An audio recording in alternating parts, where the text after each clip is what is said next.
ایک سوال پوچھا گیا ہے کھال کی مصنوعات کے جواز کے متعلق کہ کھال سے بنی ہوئی جو اشیاء ہیں، جو چیزیں ہیں جو استعمال کی جاتی ہیں، جن میں جیکٹ ہے، دستانے ہوتے ہیں، بٹوا ہوتا ہے یا دیگر اشیاء جو کھال سے بنی ہیں، جانوروں کی کھال سے،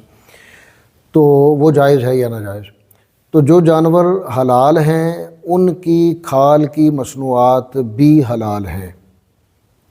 جو جانور حلال ہیں جن کا گوشت ہم کھاتے ہیں ان کی کھال سے بنی ہوئی تمام اشیاء کا استعمال بھی جائز ہے۔ البتہ جو حرام جانور ہیں جن میں مگرمچھ ہے، شیر ہے، بھیڑیا ہے، لومڑی ہے وغیرہ، جن کی مصنوعات عام مارکیٹ میں ملتی ہیں، ان کی کھال کو دباغت کے بعد وہ بھی حلال ہو جاتی ہیں، وہ بھی جائز ہو جاتی ہیں۔ یعنی جو پروسیس کیا جاتا ہے کھال پر، اس سے اشیاء بنانے کے لیے، مصنوعات کے لیے جب کھال کو تیار کیا جاتا ہے